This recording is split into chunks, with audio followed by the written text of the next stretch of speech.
आणि आता बुलेटिनमध्ये 25 मिनिटात 50 बातम्या अतिशय वेगवान स्वरूपात पाहणार आहोत। सुरुवात करूयात बीडच्या बातमीनं। बीड जिल्हा परिषदेतील आरोग्य विभागाच्या कार्यालयात राडा झाला। कंत्राटी कर्मचाऱ्यांमध्ये राडा झाला असून औषधांचा साठा असलेल्या कार्यालयाच्या काचा फोडण्यात आल्यात। या प्रकरणी पोलिसात तक्रार दाखल झाली असून अधिक चौकशी सुरू आहे।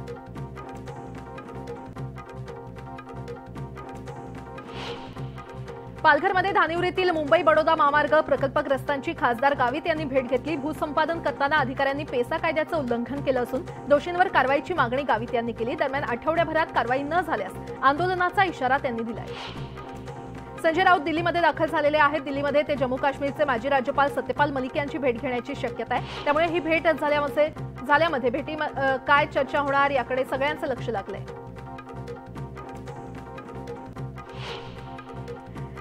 सलग आलेल्या सणांमुळे 2 दिवसात भुसावळ एसटी महामंडळाच्या उत्पन्नात वाढ झालेली आहे। उत्पन्नात तब्बल 2 लाखांची वाढ झाली। दर दिवशी आगाराला 4.5 लाखांचं उत्पन्न मिळतं। मात्र या 2 दिवसात आगाराला दररोज 5.5 लाख रुपये मिळालेले आहेत। धाराशिवच्या तेरमधील राज्य उत्पादन शुल्क विभागानं छापेमारी केली आहे। कारवाईमध्ये गोवा बनावटीची 6 लाखांची दारू जप्त करण्यात आली आहे। या प्रकरणी आरोपींची चौकशी सुरू आहे। शिर्डीमध्ये सीआयएसएफ सुरक्षेविरोधात ग्रामस्थांनी 1 मे पासून बेमुदत बंदची हाक देण्यात आलेली आहे। बंद दरम्यान साई दर्शन, निवास आणि भोजन व्यवस्था मात्र सुरू असेल। कोल्हापूर जिल्हा बँकेची ईडीनंतर आता नाबार्डकडून तपासणी करण्यात आलेली आहे। हसन मुश्रीफ यांच्याशी संबंधित ब्रिक्स इंडिया आणि संताजी घोरपडे यांच्या खात्यांची चौकशी करण्यात आली। ईडीनं केलेल्या खात्यांची नाबार्डकडून फेर तपासणी करण्यात आली आहे। छत्रपती संभाजीनगरमध्ये 14,000पेक्षा जास्त कोरोना लसी वाया गेलेल्या आहेत। देशात जागतिक लसीकरण सप्ताह सुरू असतानाच ही धक्कादायक आकडेवारी समोर आली आहे।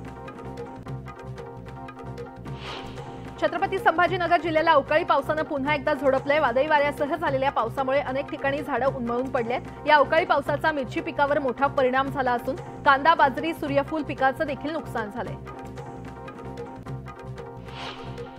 गोंदिया जिल्ह्याला अवकाळी पावसानं झोडपून काढलंय। या पावसामुळे धान पिकांचं मोठ्या प्रमाणात नुकसान होण्याची शक्यता आहे। तसंच फळबागांना देखील फटका बसू शकतो।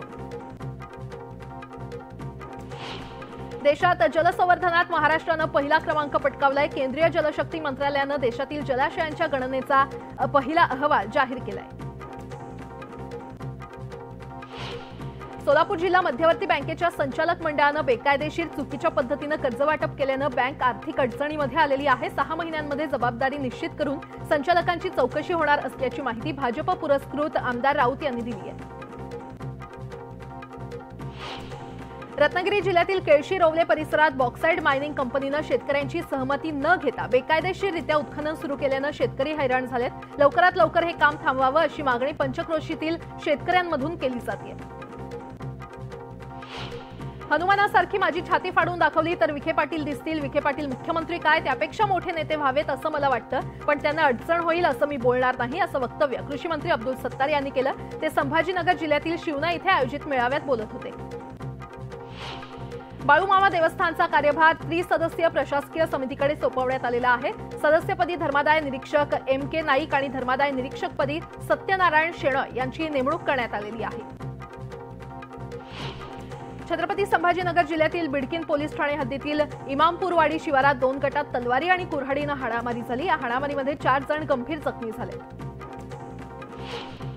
यवतमाळ जिल्ह्याच्या वणी इथे नगरपरिषदेच्या पार्किंगमध्ये उभ्या असलेल्या कारनं अचानक पेट घेतला। या घटनेमध्ये कारचं मोठं नुकसान झालं असून आगीचं कारण अस्पष्ट आहे।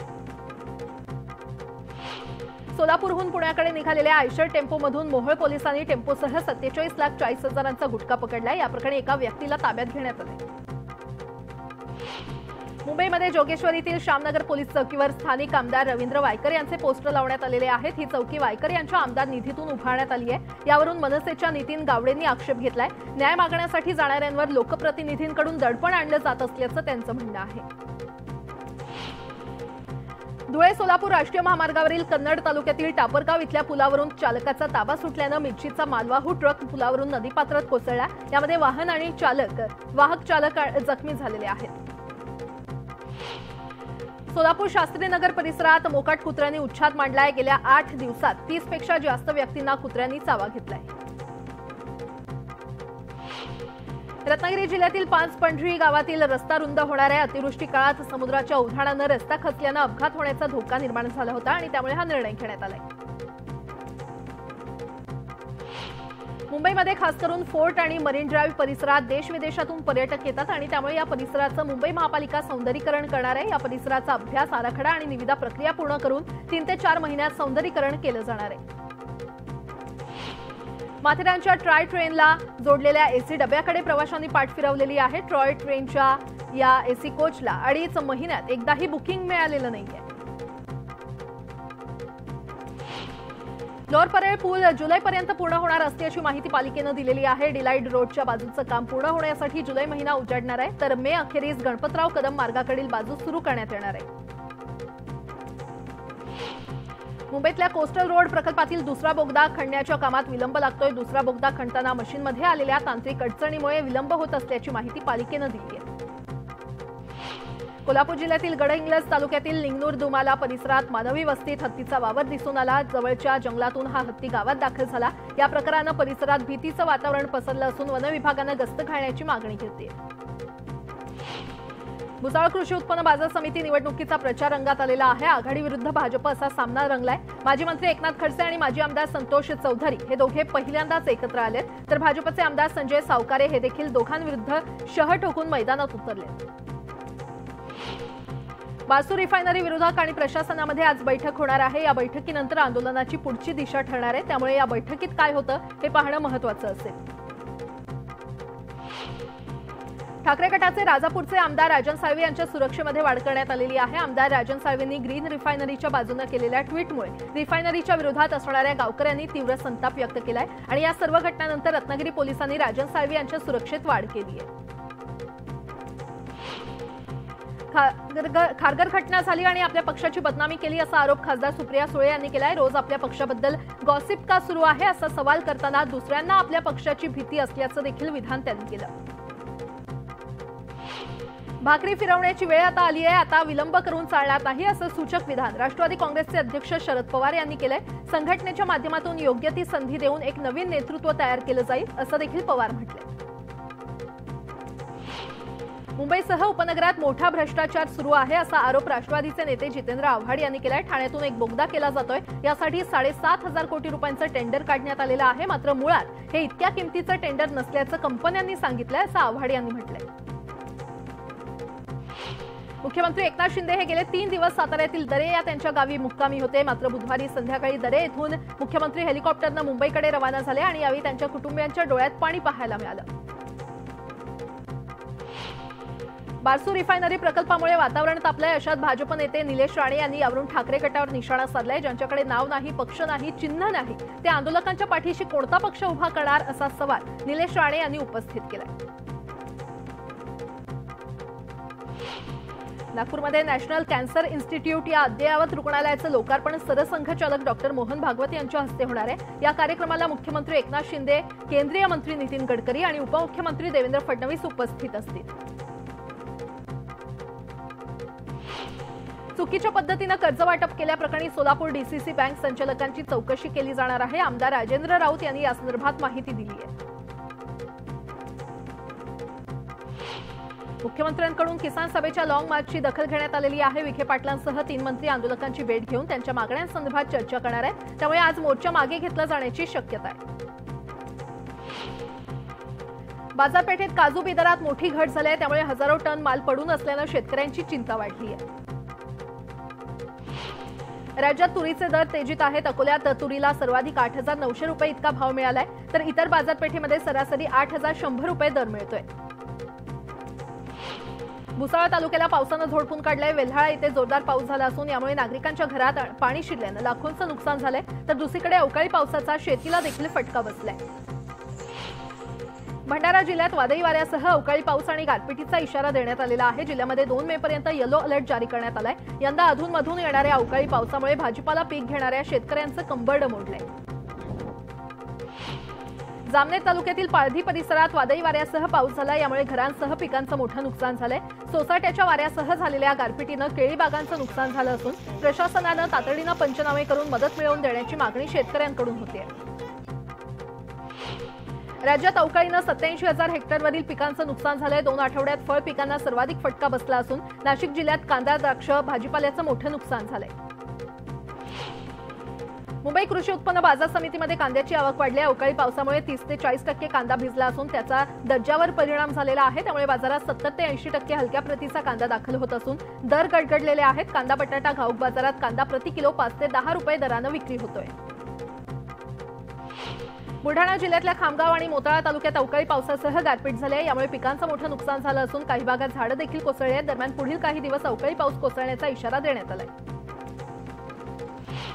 बुलढाण्यातल्या संग्रामपूर तालुक्यात जनावरांना खाण्यासाठी टरबूज दिल्याचा प्रकार समोर आलाय। टरबूजाला किलोला 5 रुपये भाव मिळत नसल्यानं लागवडीचा खर्च देखील निघत नाहीये आणि त्यामुळे शेतकऱ्यांना हे टोकाचं पाऊल उचललं।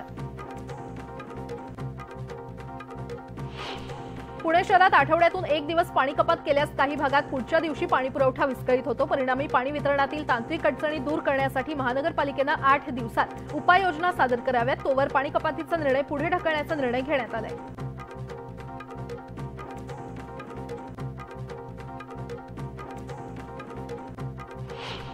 उन्हाचा प्रकोप वाढला असतानाच राज्यातील जेमतेम 2% शेतकऱ्यांना दिवसा वीज मिळते। संपूर्ण राज्यात अवघे 2% म्हणजेच सुमारे 1 लाख शेतकऱ्यांच्याच त्यामध्ये समावेश आहे आणि सध्या सौर विजेवर आधारित प्रणाली पूर्ण क्षमतेने कार्यान्वित नसल्यानं ही परिस्थिती ओढावली आहे।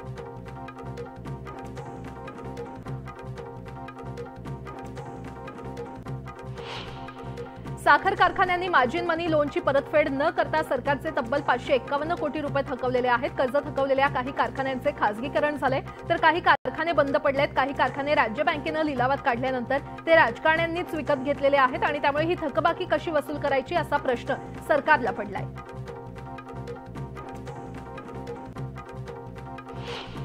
हमी भावानं गहू खरेदीला वेग आलाय। आंतरराष्ट्रीय बाजारातील दरवाढ आणि निर्यातीमुळे उत्पादकांना अच्छे दिन आले।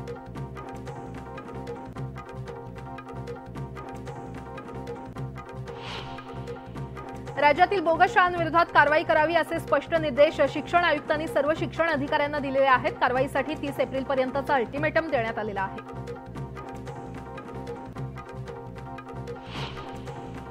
तृतीयपंथी विद्यार्थ्यांना मुंबई हायकोर्टाने मोठा दिलासा दिलाय। शिक्षण घेत असलेल्या किंवा नव्याने नोंद करत असलेल्या तृतीयपंथी विद्यार्थ्यांना शैक्षणिक नोंदींमध्ये आपलं नाव आणि लिंग बदलण्यास परवानगी असल्याचा महत्त्वपूर्ण निकाल हायकोर्टाने दिलाय। या निर्णयाची राज्यातील सर्व शिक्षण संस्थांकरता तातडीने सूचना जारी करण्याचे आदेश देखील हायकोर्टाने राज्य सरकारला दिले। प्राथमिक शिक्षकांच्या नवीन धोरणानुसार बदली झालेल्या शिक्षकांना येत्या 15 मे नंतर जुन्या शाळा सोडण्यास सांगण्यात आलेलं आहे आणि त्यानंतर नवीन शाळेवर रुजू होण्यासाठी सर्व शिक्षकांना 31 मेची अंतिम मुदत देण्यात आली आहे। राज्यातील सर्व वैद्यकीय महाविद्यालयातील सुरक्षेचं लेखापरीक्षण करण्याचा निर्णय वैद्यकीय शिक्षण आणि औषधी द्रव्य विभागाने घेतलेला आहे। वैद्यकीय महाविद्यालय, रुग्णालय परिसर तसंच तेथील अग्नी सुरक्षा यंत्रणा तसंच रुग्णालयाचं बांधकाम पूर्ण झाल्यानंतर इमारतीचे त्रयस्थ संस्थेमार्फत लेखापरीक्षण करण्याचा निर्णय घेण्यात आलाय। देशभरात 157 नवीन नर्सिंग महाविद्यालय सुरू करण्याचा निर्णय बुधवारी केंद्रीय मंत्रिमंडळाने घेतलेला आहे। जिथे वैद्यकीय महाविद्यालय असतील तिथेच ही महाविद्यालय उभी केली जाणार आहेत। शासकीय रुग्णालयांमध्ये काम करणारे आयुर्वेद डॉक्टर हे ॲलोपॅथी डॉक्टरांच्या समकक्ष नसल्याचं स्पष्ट करत दोघांना समान वेतन लागू करण्याचा गुजरात उच्च न्यायालयाचा आदेश सर्वोच्च न्यायालयाने बुधवारी रद्दबातल केलाय।